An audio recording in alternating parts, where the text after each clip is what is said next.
What's up, disc golf fans? This is Derek with Gatekeeper Media, and today we have some special guests for some interviews. We got Gregg and Philo with us, all the way from Texas. Let's go ahead and tune right in and see what's going on in these trying times. What's going on, guys? How are you? What's happening, brother? Yo. Well, I mean, as you guys are fully aware, as well as the public, I mean, this is kind of a big deal. This is something that the tour has never really seen before. So, first off, since we're at the beginning of the video, I want you guys to plug everything that you got going on for your fans to be able to just help you out right now. You want to start? Oh, I have the shorter list. I'll go first. Well, I've probably got 30, 35 Team Philo custom stamp discs on hand. People want to support. Are those the glow ones? No, that's the Innovator support disc. Gotcha. My Okay. own custom art that I do once per year. Typically, I'll find an artist out there in the disc golf community and find something interesting and throw it on a disc, and that'll be my custom art for the year. Sick. But yeah, Innova's got the glow destroyer still, I'm sure, in stock. I haven't looked for a week or two, but I think they're out of stock. well, that happens all the time. But anyway, hopefully those will be available again soon. If you want to buy one of those, or check out your local disc golf store, disc golf shop. They should have some in there, hopefully. I'm still offering one-on-one or small group clinics if people are interested in taking a lesson and dialing in their skills. Now, are you going to be able? Are you going to be able to maybe do like FaceTime clinics or anything like that? Seeing as how this is the time for social distancing.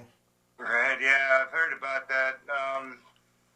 Not being the best idea for large groups, but I'm not super terrified to work with a couple people at a time. Or, Sure.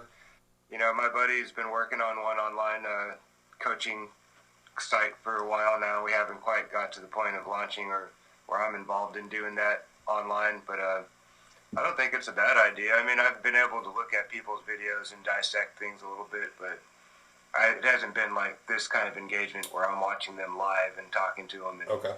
it sounds like a lot to set up sometimes, Other than that, not too much, man. I mean, obviously, disc golf, tour for a while, no tournaments to play, so that's a big hit for me.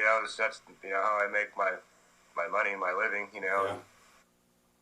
It's kind of brutal, but thankfully sure I've been is. smart about the last season or two and not spent all the money I made. There's a little bit of a cushion there for hopefully a few months, but contracts are a little different this year, so for some of us it may not be such a big deal, and some of us it's a little bit more of a big deal. And there's some guys that don't even have contracts that are relying on whatever they can scrape up out there on tour. So Yeah, a lot of folks that are trying their hand at the touring this year for the first time and not even being attached to a team, Right. and just kind of doing it on their own. So I'm sure that they're really feeling the full weight of this situation. yeah. Well, it's like, how the next 2 or 3 months of planning too is out the window. It's not just the tournaments. It's where you're planning on going and you're gonna be playing a tournament or clinics. Like everything is stopped. So yeah, it's pretty brutal. Times are crazy right now. I've done a little bit of online stuff. I'm always into that. If somebody's interested and wants to shoot me a message, I mean, I can break down their form and whatever. I saw a couple other guys doing it. I've done it for 2 or 3 years on and off. I mean, with the amount of touring, Sure. it's just hard to commit to doing that stuff on the road because there's always something happening. But yeah, I just got a bunch of discs yesterday when they said the tour's done. I mean, Great timing. yeah, we got the high energy tour discs, and I got a bunch of bottom stamp teeth. AVRs and Thunderbirds, Firebirds, all that kind of stuff. Everything will be loaded up on my website tonight, greggbarsby.com. And I'm doing a tour support package for anybody that wants to get a little surprise in there. Got a few different... like a little care package in the mail? That's awesome. Sweet. Yeah, That's good. it's almost like, what would you consider? It's almost like a raffle that you're going to win for sure, but you don't know what you're going to get. That being said, good luck to both of you. I know, both of you have quite a following, so I don't really have, any doubt that your fans will really step up and help out. That's awesome. Thanks, man. Yeah, thank you. Yeah, I mean, as long as our fans stay safe and keep playing golf, sometimes you don't get to play with the big group, but I think there's still strides to be made, and especially for a lot of the golfers out there that are on tour. I mean, it's a crazy opportunity. For me personally, this is a good opportunity to get my game even stronger and be able to come out, with the gas as soon as we're ready to go. Well, I mean, so that being said, I do have a couple questions for each of you. Philo, I'm going to start with you. Now, to start your season, you had top 5 finishes in 4 of your 6 events, top 10 in all but 1. So with this halt in the season, what are you anticipating this doing to the momentum that you really started your season with? Well, golf is a fickle game, and you never know what you're going to get out there. You just go out there with your best intentions and your best game plan and hope you execute, I really can't look into the future and say, and when I come back, I'm going to be right where I was or what's going to happen. I mean, I had extra motivation coming into this season, to play the kind of golf that I envisioned myself playing more often than not, you know what I mean? And sure, and that's the right attitude. I know my sure. abilities and I know my skill set, and I know not every course is designed for what I can do to, maximize my skill set. Sure. So I just had to play smart golf, man. I know what I'm able to do. I know the kind of golf I can play. If I just stick to my bread and butter and just play smart golf, I'm going to make birdies. Am I going to make as many birdies as everybody else? I don't know. You know what I mean? But I mean, there is also chances. There's chances of other people making bogeys when you're, you know Absolutely. what I mean? So. But I mean, I'm just playing smart, safe golf right now. It's kind of been my game plan my whole career, but I just think my execution is on a higher level. I'm a bit mentally sharper this year. I'm more physically relaxed. I'm just going to try to stay like that as long as I possibly can. I don't know what's going to happen when we come back, where my game's going to be, which event it's going to be. I mean, who knows? I'm just going to go out there and keep doing the same things that I feel like I've been doing for the majority of my pro career. It's just I think I'm a little older now, a little wiser, a little more confident in what I can do and just sticking to that, kind of like, not to put myself or compare myself, but I think of a guy like Nate Sexton who he doesn't have the flashiest game. He has a few shots that he's really, really good at, and he putts really, really well. And he kind of sticks to his bread and butters. If there's a flick line, he's going to take it. Sure. Those types of things, like my decision making has become very simple. You know what I mean? And just keeping things simple, man. And hopefully I can keep that ball rolling, man. I know I can. It's just a matter of, staying confident, staying fresh, Yep. Yeah. Not overworking yourself too hard. So it sounds to me like you're really focusing on the mental game of things. Now, I know that you had done a little work with the Pro Poll system and things like that. So do you mind sharing a little bit about what you're going to be doing to prep, to keep yourself in the physical condition that you're looking? Or are you just playing a lot of golf? Are you strength training, a little bit of everything? I've never been one to do a lot of extra training physically. Earlier in my athletic career as a 20-something-year-old high school, college student like that, there was lots of that involved. Okay. I feel like that's kind of carried me through a lot of my disc golf career. The work ethic and the skills training. Sure. Is plenty of exercise for me. You know what I mean? I don't need to go and lift a bunch of heavy weights and do a bunch of strenuous stuff on my body because it doesn't work for me. My body has never really accepted that type of pressure and constant weightlifting. I think that people want to see Philo bulked up 15 I pounds. would love to gain 15 or 20 pounds, but it never happened. I haven't gained a pound since I graduated high school, so it's Some would say that you're probably very lucky for that, and they're a little envious for not putting on the pounds. Yeah. Yeah, I'm sure there's a bunch of people, but I mean, with this long frame I have, another 10 or 15 pounds wouldn't hurt me, you know what I mean? And Sure. It would be nice if it would happen, but it just hasn't, so I'm not really going to worry about it, man. I'm just going to keep doing what I'm doing, drinking my 6-pack of Coca-Cola a day, a bag of Skittles, I like it. I don't know, man. It's kind of embarrassing to admit it, but I mean, it's the truth, Sure. I'm not gonna lie. But that's the process, and we're all here to just trust our own processes, right? All right. Yeah, I mean, I found something that works for me, and not lifting a lot of heavy weights and keeping things light and doing band exercises and stuff like that is Sure. plenty for me, I don't want to be super huge and ripped and feel like I'm losing what flexibility I have left. That's true. That's very true. So now moving on over to you, Greg. We did notice that your first round at Waco was a 4 down, and then you got word that it was going to be shortened. You only had 1 round to really fight. So yeah. Do you mind sharing with our viewers a little bit about like what your mental strategy was going into that, knowing like, hey, this is where it counts now? Yeah. When we heard the news that it was going to be shortened, immediately I was kicking myself for having the 3 putt on 16 the first round, because it wasn't a 4 under wasn't what I would consider a good round, but it was 1 shot away from scoring out as a good round. So I tried to keep that in mind going in the next day, and told myself if I can get hot and go on a stretch, because a lot of times it's just getting on a run where you just kind of find the groove. And yep. I started out the round what I thought was good, but I hit like every tree on the open holes. I think I hit more trees on the first 3 open holes than I did the entire woodsy stretch. I literally squared them. It wasn't like I clipped it, like it hit it and dropped. So it was like where that, I think it was like hole 3 where it had that left line that a lot of people were trying, and it seemed like everybody was getting caught up there throughout the whole weekend. I went to the right side and hit the only tree that you tried to. But and then I took a 4 on the easy, what I consider like the easiest sidearm hole out there. Was that 6? The little one that goes down the hill to the right. Yeah. When that happened, I dropped back to even, and I'm thinking, man, this is not where I want to be going. But I got it together after that and got 10 out of the last 12. I finally did. And, fell back into myself and got in a groove. And come down towards the end of the round, I kind of knew at that point when I was even, I was probably chumming in 35th or something, and just kind of grinding. And I said, hey, look, if I can get on a stretch of holes, I can definitely get in the top 10 for sure. And I didn't miss after hole 12. I made a couple really, really clutch putts coming down. Definitely went clutch boys on 18, made a 55 footer. Made a 55 footer with the headwind, crosswind, dead center.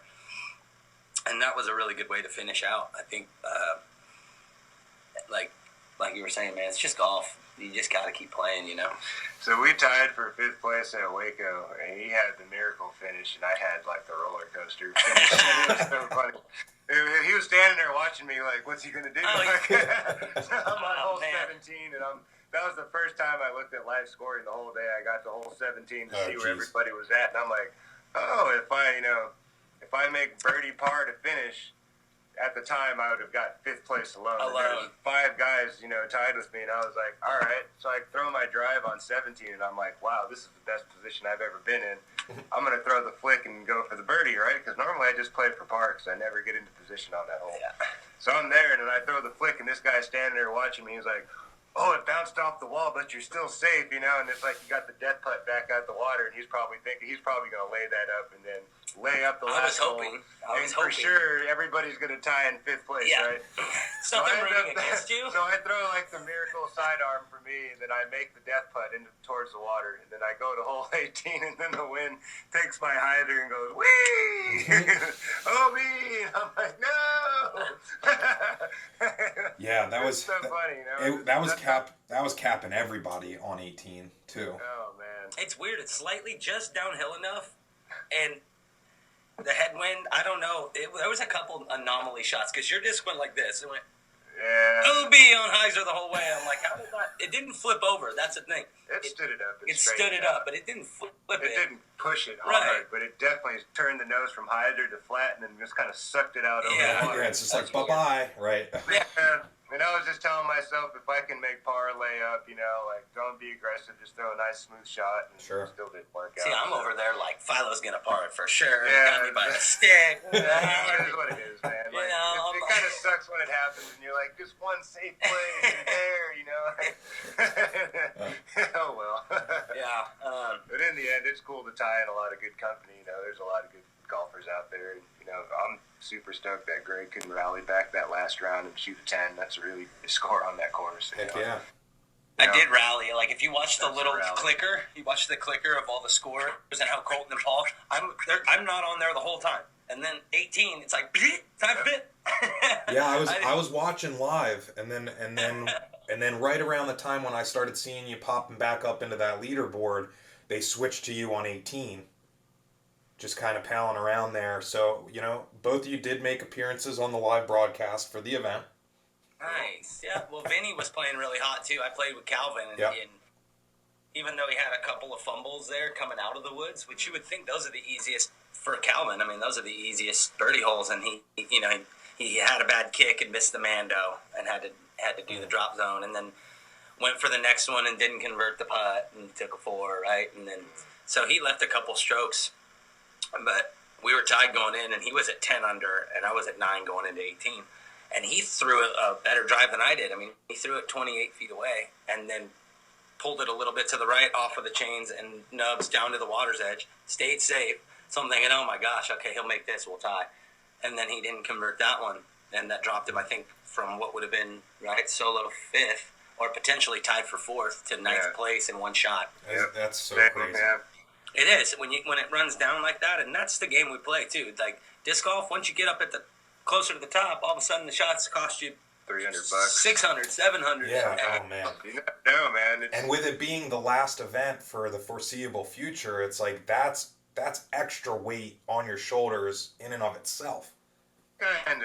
I didn't go out there with that like mentality, like I don't know when I'm gonna see money again, you know, kind of thing. You know, like I just wanted to play a good round and not finish, you know, this part of the season or you know up until this point on a bad note. You know, Okay. That's all you're really thinking. I don't want to play a lame round and then sit around for the next 2 months, Feeling itching that. for the next, Right. you know, time to get back up and then in it, restart. right? Yeah. Yeah, you just want to go post a good number, you know, feel like you did what you felt like you could do that day, you know, Sure. stay with the pack, maybe beat a few guys, you know, Beat 25 or 30. get as far as you can up on that totem pole and then, you know, call it a day, you know, and reset and get ready for the next time. Awesome. Well, I'm going to flip the script on you guys a little bit. I want to talk, you know, with you, Greg, about the fact I know that you run a lot of your own events. So, you know, this situation with the coronavirus, it's affecting literally everything. So, you know, I'd love to hear you weigh in on, you know, the perspective of like a tournament director. Yeah, well, I'm not much of a tournament director. I think my girlfriend gets the nod for that one. But when it comes to scheduling and stuff, Sure. I mean, this is going to be a big one for a lot of the tournament directors just because they put so much time and energy into a specific event. You know, I think we've had 4 or 5 Barsby battles that we're likely going to cancel, and then you know, the high energy tour we were going to do this weekend with Conrad and Philo and I headlining. We had to cancel that. Which I am very bummed about as well, you know. Yeah, I mean that was going to be that was something we've been looking forward to for a while. Yeah, big investment, you know. Yeah, we had a DJ come out, and like I said, I just got the disc yesterday, and we got running all that stuff. 3 boxes of discs. So yeah, it's pretty brutal. you know, but that's There's to no be. guarantees we're going to sell it all, but Right. I mean, it's like you get some of your money back, you know. Now you get some of his money back. Yeah, but that's why you order enough, because if it does go off awesome, then it's great. Now, if we don't, the good thing, and I'm thankful that we didn't put a date on the discs, so potentially if things can cool off and reschedule. you know, we'll be able to reschedule, and we'll also be able to use some of these discs when we go to Europe and host our high energy over in Europe. Yeah. You know, fingers crossed that we'll be able to do that come June, July. Yeah, and the nice thing about frisbees is they always fly regardless of. They will fly. They still fly. It's crazy. But yeah, we got some good discs, and you know, again, right? Casey and I are hosting. I'm hosting Barsby Battle with doubles and whatnot. Mm-hmm. So I also ordered a couple hundred discs for our next batch of those. I mean, yeah, I'm going to take a hit for a little while, but the good thing is that it's still, the discs are still with us, and now the big thing will be to reschedule and get on the same page with a lot of the promoters. Sure. And as far as timing, and then finding a way that the tour works back around to where I wanted to go. Right. And you know, with some of them, we just probably won't be able to do that. There's other ones that should be able to fit right in, anything semi-local or, probably towards the end of the year. Like, we still don't know what's going to happen. Hopefully this isn't, hopefully it doesn't cancel all year. Hopefully it is just through May. Well, June. Time will tell. It would be all the way through because I mean technically we don't have anything until June now. Right. So Right. So yeah, maybe Europe is the start of the whole thing again. I mean, yeah, and I mean looking at it from the concept of, well, this might be opening up new opportunities that you didn't think that you'd be exploring at the first glance, but now out of necessity, it's, we all have to get creative here. So, maybe this is where the magic is actually going to happen. Yeah, I mean, look, we're sitting recording. I've been trying to get this little studio together for a while, not just for music, but for just everything, to be able to try to add quality content to the disc golf community at large, and also be able to get some editing done. Right, yesterday Philo played the home course. We got some videos, and Awesome. I'm gonna try to do a little bit of just fun stuff, right? Like 30-second clips. Try to help the people's game.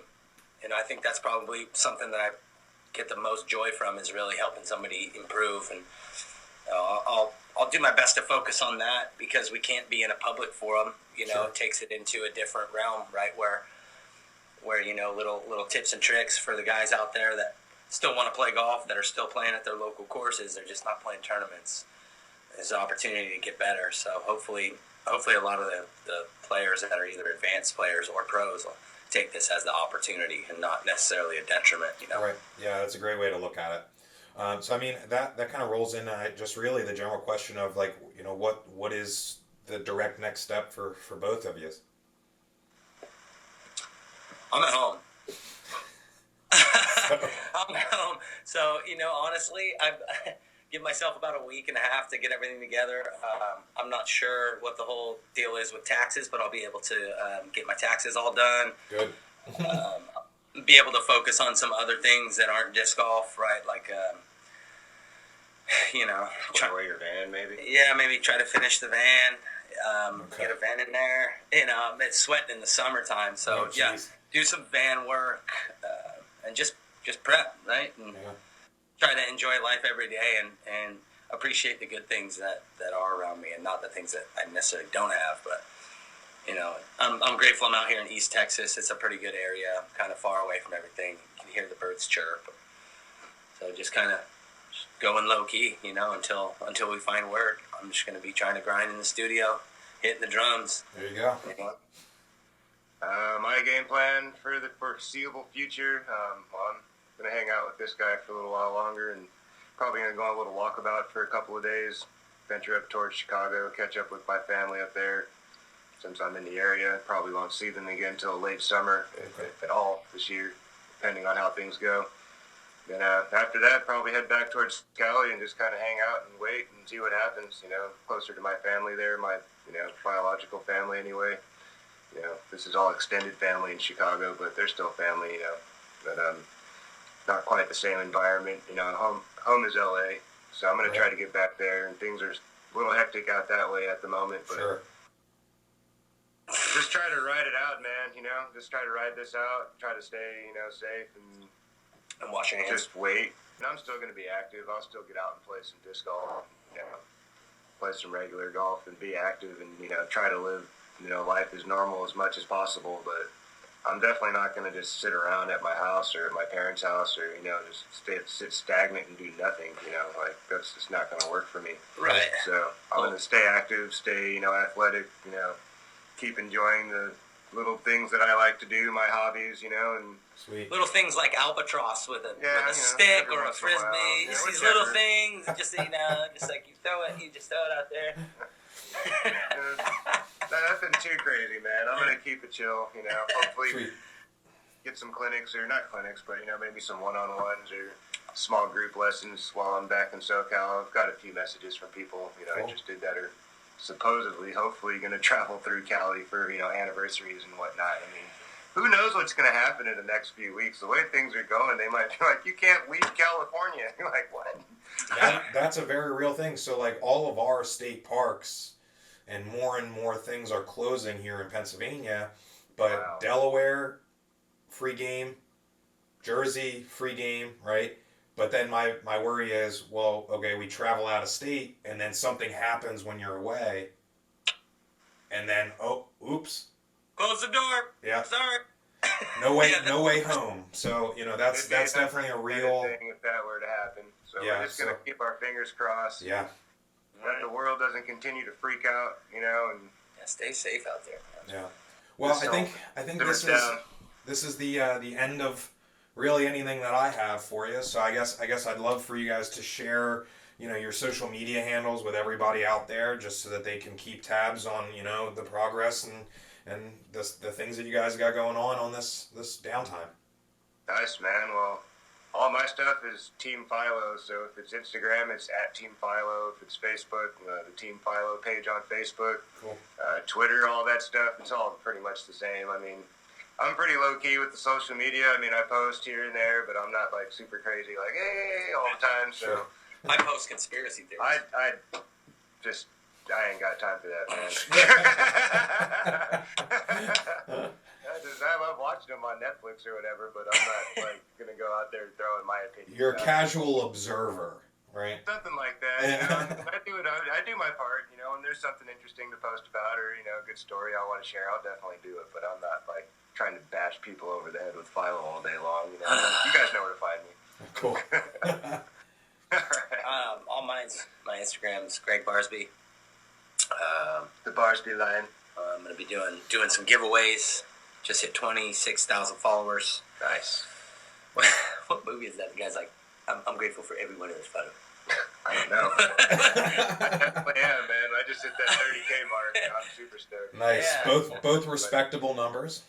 Yeah, we got a great, it was an awesome follow, man. Disc golf's such a cool sport. It brings together so many different people from all over the world, and of different creeds and cultures and religions and all of that stuff. Like, I love the fact that our game it unifies people, It's its own language. and everybody does it because it's fun and it's really the internal challenge. That's what keeps me driven on playing golf all the time. It's just that challenge. So I try to take this opportunity as a challenge to improve myself, not only on the private life and get all my stuff together, but also socially too, to work and get behind the camera a little bit more and like I said, try to add some value through content to the disc golfers at large. Sick. And yeah, man, thank you for having us on. Yeah, and dude. This is the first time that we're really trying anything like this. So if you liked what you saw, let us know in the comments. Let us know what more you'd like to add into it, what things you'd like to be taken away. But overall, I think it was a success. I did enjoy hanging out with you guys. I'd like to add something. Go ahead. Can you do your Halloween costume next time we do this? Sure. Yeah, but you have to as well. You got to pull your Dave Grohl. I went as Tim Lincecum when he was like a really good pitcher. Okay. I felt like I had the Tim Lincecum thing. Did you see what he was for Halloween? It was posty. Nice. So he had the So if you guys tattoo.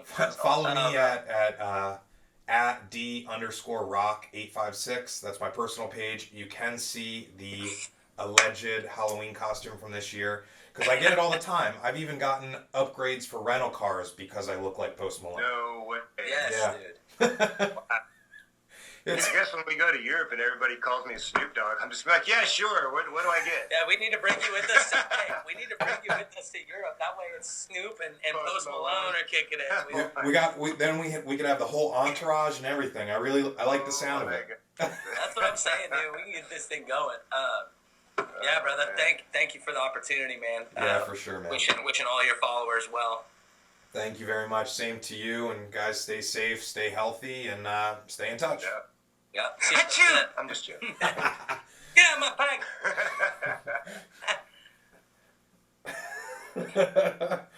All right, guys. Take care. Later, bro.